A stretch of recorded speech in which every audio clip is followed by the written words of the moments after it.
তুই পরের বাহু ডোরে আমার ভেতর যাচ্ছে পুরে, তুই হিনা এই আমিটা তিলে তিলে যাচ্ছে মোরে।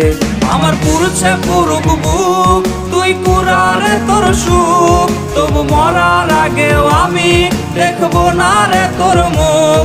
আমার মৃত আত্মাটা তোরে ডাকবে একদিন খুব, আমি দেখবো সেদিন তুই ওরে কেমনে রবি চুপ।